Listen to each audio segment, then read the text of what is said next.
Hallelujah, hallelujah. യേശുവേ സ്തോത്രം, യേശുവേ നന്ദി.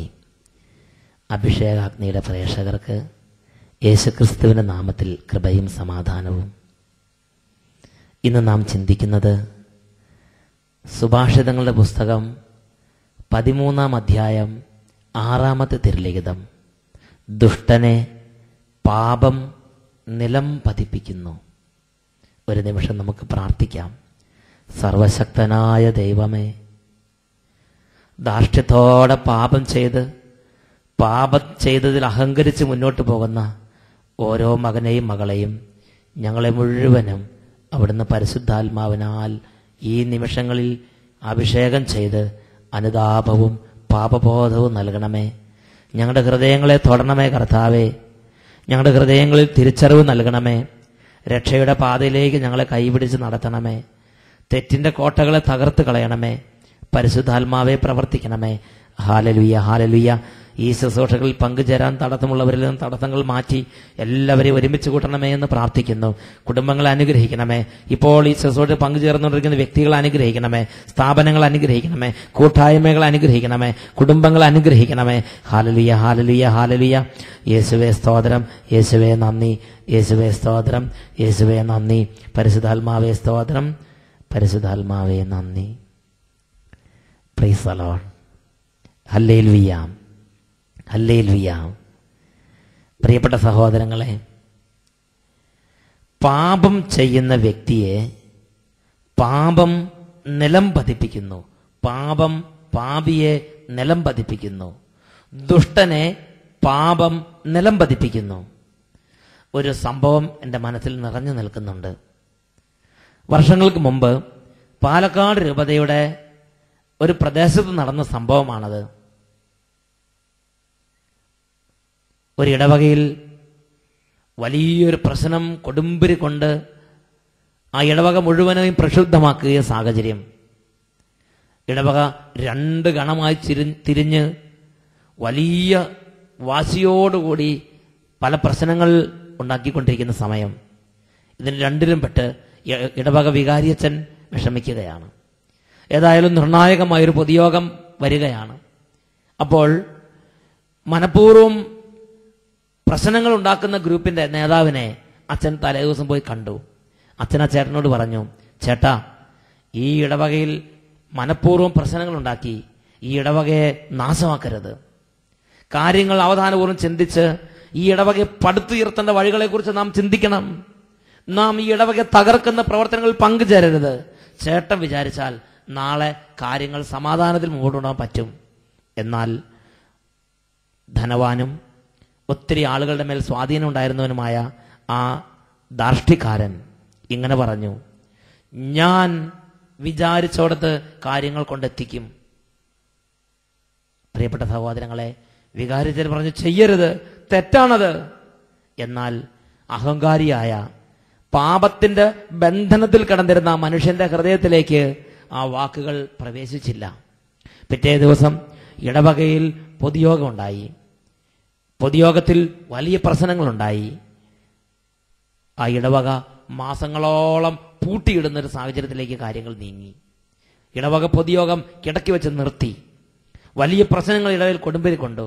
അച്ഛൻ ആ ഇടവകയിൽ നിന്ന് മറ്റൊരു ഇടവകയിലേക്ക് മാറിപ്പോയി. പ്രിയപ്പെട്ട സഹോദരങ്ങളെ, ഈ പ്രശ്നത്തിന് നേതൃത്വം കൊടുത്ത ഒരു ഗ്രൂപ്പിന്റെ നേതാവ് ആ ഇടവകയിലേക്ക് വെച്ച് വലിയൊരു പ്രമാണിയായിരുന്നു. സാമ്പത്തികമുള്ളവൻ, വിവരമുള്ളവൻ, ധാരാളം ആളുകൾ ചിങ്കിടിയായുള്ളവൻ. ആ പ്രദേശത്ത് ഒരു കോൺട്രാക്ടറായിരുന്നു അദ്ദേഹം. കാര്യങ്ങൾ മുന്നോട്ട് നീങ്ങി. ഈ പ്രശ്ന നിമിത്തം ആ ഇടവകയിൽ ഒരുപാട് നിശബ്ദ ജനങ്ങൾ വേദന സഹിച്ചു. അവർ അന്ധകാരത്തിലാണ്ടു. ബലിയർപ്പണങ്ങളില്ലാതായി, ദൈവാരാധന ഇല്ലാതായി, പ്രാർത്ഥനയില്ലാതായി, തിന്മദേശത്ത് കട്ട പിടിച്ചു. പ്രിയപ്പെട്ട സഹോദരങ്ങളെ, കാര്യങ്ങൾ മുന്നോട്ട് നീങ്ങി. മാസങ്ങൾ കഴിഞ്ഞു, വർഷങ്ങൾ കഴിഞ്ഞു. ഈ ധനാട്ടിന്റെ വീട്ടിൽ ഓരോ ചെറിയ ചെറിയ പ്രശ്നങ്ങൾ ഉണ്ടാകാൻ തുടങ്ങി. എടുക്കുന്ന വർക്കുകളൊന്നും വേണ്ടതുപോലെ സമയത്ത് പൂർത്തിയാക്കാൻ പറ്റുന്നില്ല. പൂർത്തിയാകുന്ന വർക്കുകൾക്ക് സമയത്ത് ബില്ല് മാറി കിട്ടുന്നില്ല. സമയത്ത് ബില്ല് മാറി കിട്ടാത്തതുകൊണ്ട് കൃത്യമായ സാമ്പത്തിക ഇടപാടുകൾ നടക്കുന്നില്ല. പലിശ ഒന്നിനുമേൽ ഒന്നായി പെരുകാൻ തുടങ്ങി. പലിശക്കാർ വരുമ്പോൾ ഇവിടുന്നും അവിടുന്നും വീണ്ടും പലിശയ്ക്ക് വാങ്ങി പണം കൊടുക്കുന്ന രീതിയിലേക്ക് ആ മനുഷ്യൻ വന്നു. അങ്ങനെ ചുറ്റുപാടും പലിശ കെടുതി കൊണ്ട്, പലിശയുടെ കെണി കൊണ്ട് അദ്ദേഹം പൊറുതിമുട്ടി. അതിൻ്റെ കൂടെ ട്രഷറി ഭാനും കൂടെ ആ കാലഘട്ടത്തിൽ ഉണ്ടായി. അങ്ങനെ ആ മനുഷ്യൻ സാമ്പത്തികമായി വലിയൊരു കെണിയിലകപ്പെട്ടു. സാമ്പത്തിക പ്രശ്നത്തെ അതിജീവിക്കാൻ വീണ്ടും വീണ്ടും പലിശയ്ക്ക് വാങ്ങി. പലിശയ്ക്ക് വാങ്ങുന്തോറും വീണ്ടും വീണ്ടും കെണിയിലകപ്പെട്ടു. അങ്ങനെ ചുറ്റുപാടും പലിശക്കാര് അദ്ദേഹത്തെ വരിഞ്ഞു മുറുക്കാൻ തുടങ്ങി. ഈ സമയത്ത് കുടുംബത്തിൽ മറ്റൊരു പ്രശ്നം ഉണ്ടായി. കുടുംബത്തിൽ അദ്ദേഹത്തിന്റെ ഏക മകൻ, മിടുക്കനായ കുട്ടി, അവൻ ഒരു ദിവസം പ്രഭാതത്തിൽ പഠിച്ചുകൊണ്ടിരിക്കുകയായിരുന്നു. അവൻ മുറിയിലിരുന്ന് പഠിക്കുന്നത് കണ്ടിട്ടാണ് അമ്മ അടുക്കളയിലേക്ക് രാവിലെ പ്രഭാത ഭക്ഷണം തയ്യാറാക്കാൻ വേണ്ടി പോന്നത്. ഒരു 8 മണി സമയം അമ്മ പ്രഭാത ഭക്ഷണം തയ്യാറാക്കിക്കൊണ്ടിരിക്കുമ്പോൾ ഒരു കരച്ചിൽ കേട്ട് ഓടി കുട്ടിയുടെ പഠനമുറിയിലേക്ക് ചെന്നു. അപ്പോൾ അവൻ കസേരയിൽ നിന്ന് മറിഞ്ഞു വീണ് അവൻ അവിടെ കിടന്ന് നിലവിളിക്കുന്നതാണ് അമ്മ കണ്ടത്. അമ്മ സൂക്ഷിച്ചു നോക്കിയപ്പോൾ അവന്റെ കയ്യിലിരുന്ന പെൻസില്, അവന്റെ കയ്യിലിരുന്ന കടലാസ് പെൻസില് അവന്റെ കണ്ണിൽ തറച്ചു കയറിയിരിക്കുന്നത് അമ്മയുടെ ശ്രദ്ധയിൽപ്പെട്ടു. അമ്മ നിലവിളിച്ചു. നാട്ടുകാർ ഓടി വന്നു. എല്ലാവരും കൂടി കുട്ടിയെ ഹോസ്പിറ്റലിൽ എത്തിച്ചു. എന്നാൽ അവന്റെ കണ്ണിനെ രക്ഷിക്കാൻ പറ്റിയില്ല. അവന്റെ കണ്ണ് നഷ്ടപ്പെട്ടു പോയി. പ്രിയപ്പെട്ട സഹോദരങ്ങളെ, വീണ്ടും കാലങ്ങൾ നീങ്ങി. അതിനുവേണ്ടി ഒത്തിരി ലക്ഷങ്ങൾ തന്നെ ചെലവായി. വീണ്ടും കാലങ്ങൾ നീങ്ങി. അപ്പോൾ ഈ കുടുംബനാഥ രോഗിയായി മാറിക്കൊണ്ടിരുന്നു. ഒന്നിനു പിറകെ ഒന്നായി പല രോഗങ്ങൾ. ആ അമ്മ എന്നോട് പറഞ്ഞത് എങ്ങനെയാണ്? അച്ഛാ, ഇപ്പോൾ ദിവസം 160 രൂപയ്ക്കുള്ള മെഡിസിൻ ഞാൻ ദിവസവും എടുക്കണം. പെർ ഡേ 160 രൂപയ്ക്കുള്ള മെഡിസിൻ എടുത്തിട്ടാണ് ഞാനിപ്പോൾ നടക്കുന്നത്. ഈ മരുന്ന് മുടങ്ങാൻ പാടില്ല അച്ഛാ.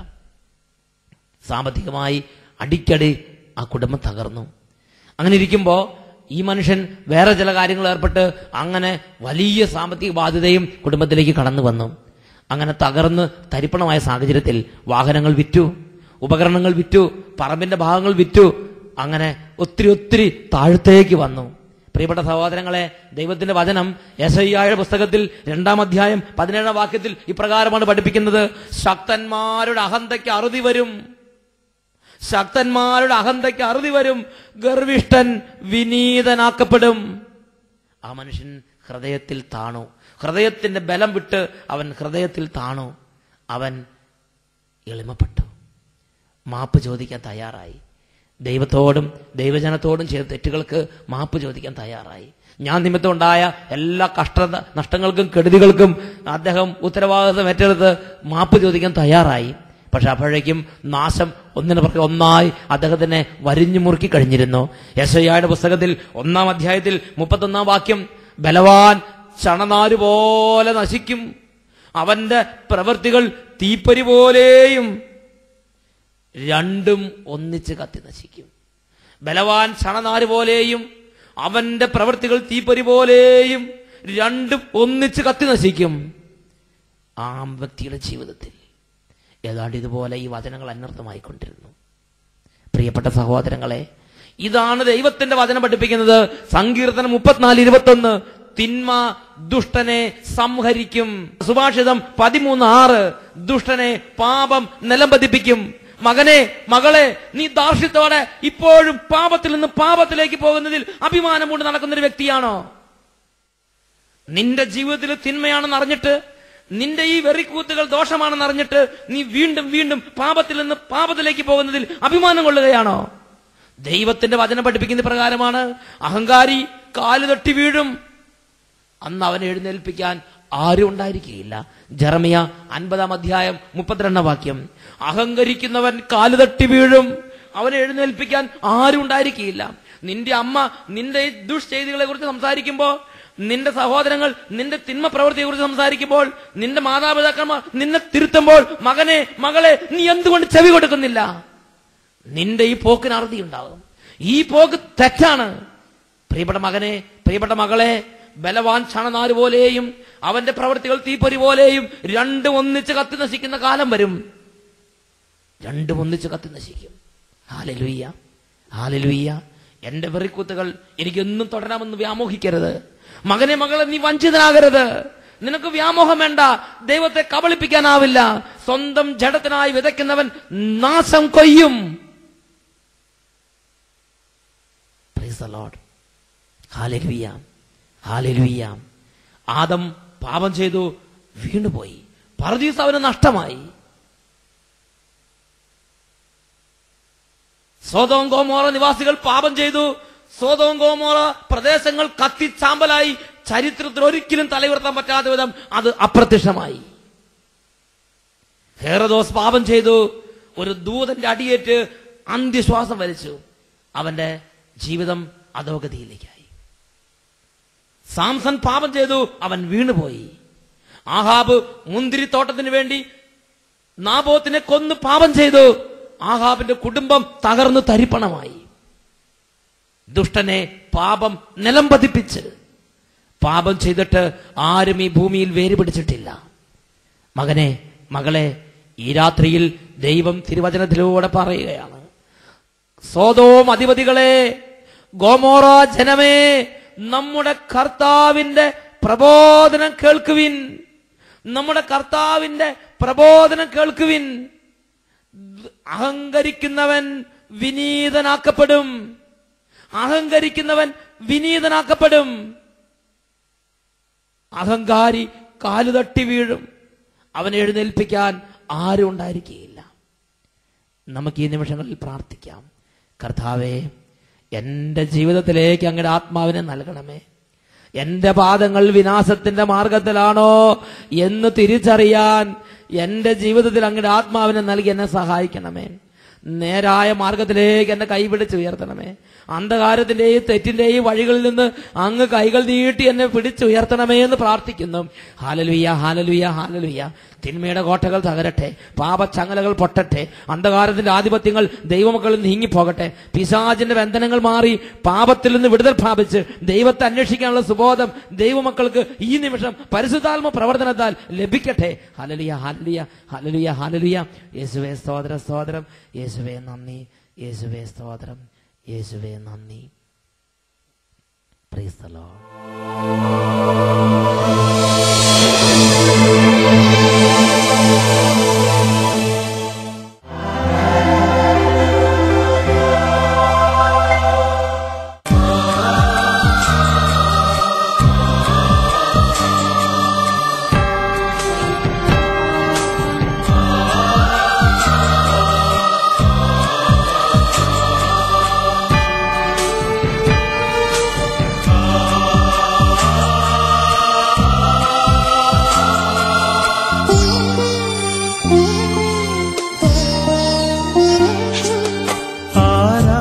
ആരാധനയ്ക്കേറ്റം യോഗ്യനായവനേ,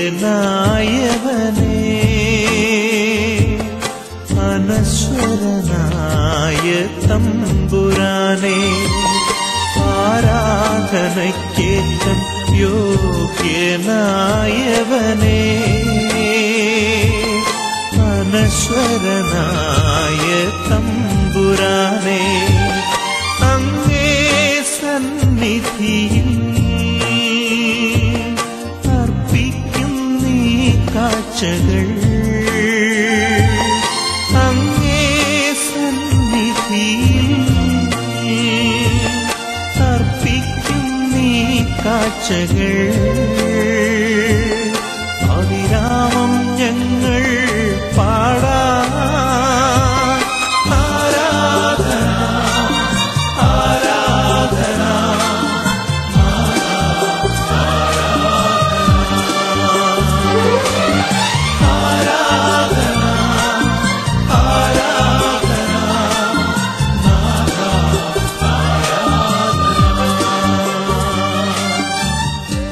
സകല മനുഷ്യരെയും പാപത്തിന്റെ ആധിപത്യത്തിൽ നിന്ന്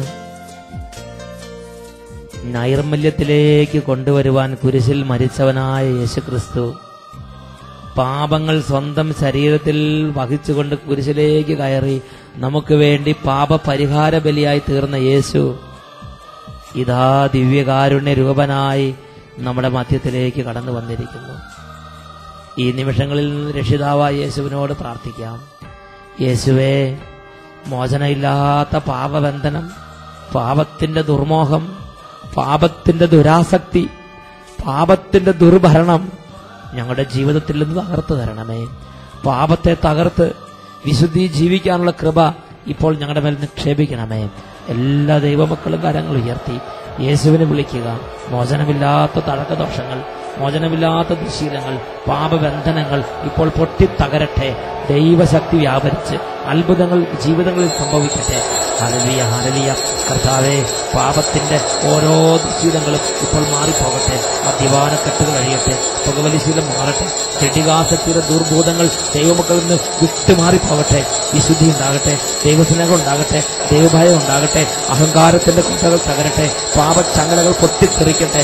ദൈവകൃപയാൽ വിശുദ്ധിയോട് ദാഹം ഉണ്ടാകട്ടെ, പ്രാർത്ഥനയോട് ആഭിമുഖ്യം ഉണ്ടാകട്ടെ, ദൈവികമായ ആഗ്രഹങ്ങൾ ജനിക്കട്ടെ, ദൈവികമായ ആഗ്രഹങ്ങൾ ജനിക്കട്ടെ, ദൈവശക്തി വ്യാപരിക്കട്ടെ. Hallelujah, hallelujah, hallelujah, hallelujah.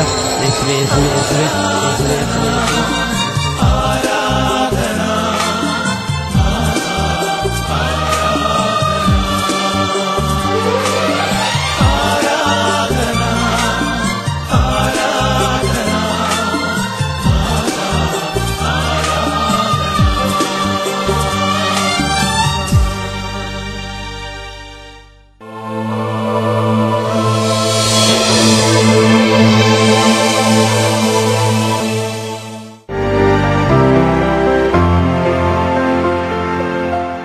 എന്റെ പേര് ആനീസ്. ഞാൻ പൂവാർത്തോട്ടിൽ നിന്ന് വരുന്നു. ഞാൻ എന്റെ ഇടവകയെ പള്ളിച്ചത്താല് എനിക്ക് മുട്ടുകുത്തി നിൽക്കാൻ പറ്റിയല്ല. ലേഖനം വായന നേരത്തെ ഞാൻ ഇരുന്നാൽ പിന്നെ കുർബാന കഴിയുമ്പോഴായിരുന്നു ഏറ്റു പോരുക. ഇവിടെ വന്ന എല്ലാ ദിവസവും കുർബാനയ്ക്ക് ഞാൻ നിന്ന് തന്നെ കൂടിയത്. അങ്ങനെ സുഖപ്പെട്ടു. മുട്ടുകുത്തിയാ? മുട്ടുകുത്തി. ഇപ്പം മുട്ടുകുത്താൻ പറ്റുമോ? ഒന്ന് മുട്ടുകുത്തിക്കേ. Hallelujah, hallelujah, praise the Lord. എത്ര നാളായി മുട്ടുകുത്തിയിട്ട്? എത്ര വർഷമായിട്ട് മുട്ടുകുത്താൻ ബുദ്ധിമുട്ടുണ്ടായിരുന്നു? 4 കൊല്ലമായി. 4 കൊല്ലമായി മുട്ടുകുത്താൻ പറ്റാത്ത സഹോദരി ഈ ധ്യാനത്തില് എല്ലാ ദിവസവും കുർബാനയ്ക്കും ആരാധനയ്ക്കും മുട്ടുമേൽ നിന്ന് ദൈവത്തെ മഹത്വപ്പെടുത്തുക. കൈയടിച്ച് സ്വയം മഹത്വപ്പെടുക സന്തോഷത്തോടെ. അത്ഭുതങ്ങൾ തീർന്നിട്ടില്ല, അടയാളങ്ങൾ തോന്നിട്ടില്ല കാലത്തിൽ ഈ ലോകത്തിൽ. അത്ഭുതങ്ങൾ തീർന്നിട്ടില്ല, അടയാളങ്ങൾ തോന്നിട്ടില്ല കാലത്തിൽ ഈ ലോകത്തിൽ. ദൈവശക്തി കുറഞ്ഞിട്ടില്ല, ദൈവത്തിന്റെ ഇതാന്നിട്ടില്ല ലോകത്തിൽ ഈ കാലത്തിൽ.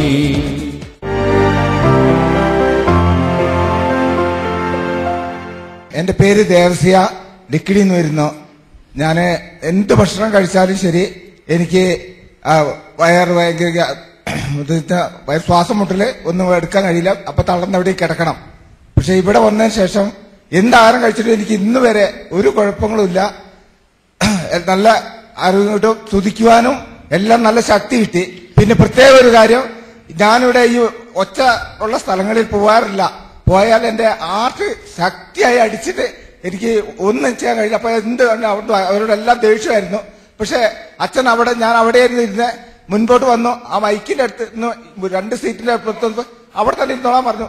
അവിടെ തന്നെ ഇരുന്നു. പക്ഷെ ഇത്ര ശബ്ദങ്ങളെല്ലാം ഉണ്ടായിട്ടും, എനിക്ക് ഇത്രയും വലിയ ശബ്ദങ്ങളും ഇതെല്ലാം സുത്തിപ്പും എല്ലാം ഉണ്ടായിട്ടും ഒരു തകരാറും ഇല്ല. എനിക്ക് നല്ലൊരു ആരോഗ്യം. എന്റെ ശരീരത്തിന് എന്തൊക്കെയോ കെട്ടുകൾ അരിഞ്ഞു പോയണോ എനിക്ക് തോന്നുന്നു.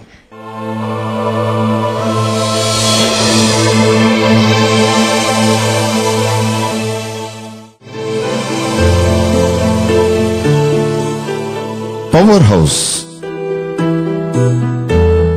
നിങ്ങളുടെ പ്രാർത്ഥനാ ആവശ്യങ്ങൾ എന്തുതന്നെയായാലും ഞങ്ങൾക്ക് എഴുതുകയോ വിളിക്കുകയോ ചെയ്യുക. ഞങ്ങൾ പ്രാർത്ഥിക്കാം. ഞങ്ങളുടെ അഡ്രസ്: പവർ ഹൗസ്, സെഹിയോൻ ധ്യാന കേന്ദ്രം, താവളം PO, അട്ടപ്പാടി, പാലക്കാട് ജില്ല, കേരള. പിൻ 678589. Phone 04924253333 and 253647.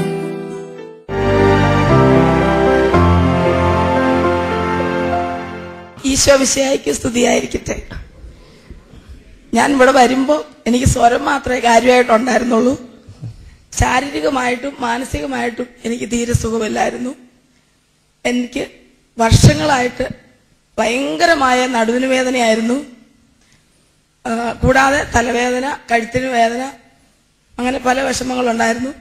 തിങ്കളാഴ്ചത്തെ തൈലാഭിഷേകം കഴിഞ്ഞ് ചൊവ്വാഴ്ച ഉച്ച വരെ എനിക്ക് അതിശക്തമായ നടുവിന് വേദനയായിരുന്നു. അപ്പോൾ ഞാനിവിടെ ഒരു സഹോദരിയും ആദ്യം ഒരു സഹോദരൻ തൈലാഭിഷേകം ചെയ്തായിരുന്നു. ഇവിടെ ഒരു സഹോദരിയുടെ അടുത്ത് ചെന്ന് ഞാൻ പറഞ്ഞു. ആ സഹോദരി എനിക്ക് വേണ്ടിയിട്ട് വീണ്ടും പ്രാർത്ഥിച്ചു. അങ്ങനെ പ്രാർത്ഥിച്ചു കഴിഞ്ഞു. ചൊവ്വാഴ്ച ഉച്ച കഴിഞ്ഞുള്ള ആരാധനയുടെ സമയത്ത് ഏതാണ്ട് 3/4 ഭാഗ സമയം എനിക്ക് മുട്ടയിൽ നിന്ന് ഈശോയെ ആരാധിക്കാൻ സാധിച്ചു. വചനമെടുത്ത് വായിക്കാനുള്ള കൃപ കർത്താവ് തന്നു. അത്ഭുതങ്ങൾ ഈശോ ധാരാളമായി ചെയ്തു കൊടുത്തു. രോഗസൗഖ്യം നൽകി, വചനം വായിക്കാൻ കൃപ നൽകി, മുട്ടുമേ നിൽക്കാൻ വരം നൽകി. കൈയടിച്ച് ഈശോയെ ആരാധിക്കാം.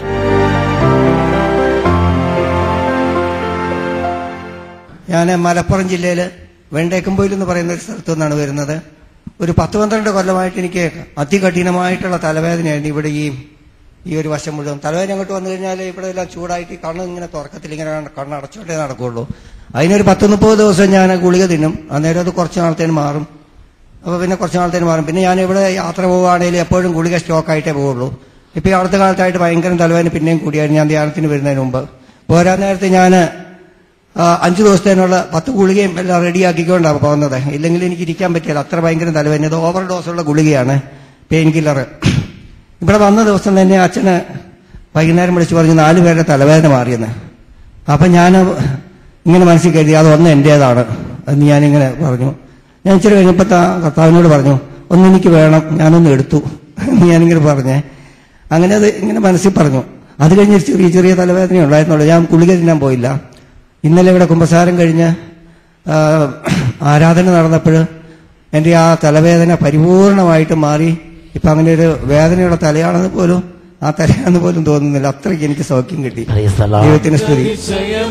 ദൈവത്തിന് സ്നേഹം എത്ര മനോഹരമേ, അത് ചിന്തയിലടങ്ങാം സിന്ധു സമാനമായി സന്തതം കാണുന്നു ഞാൻ. എന്തതിശയമേ ദൈവത്തിൻ സ്നേഹം എത്ര മനോഹരമേ.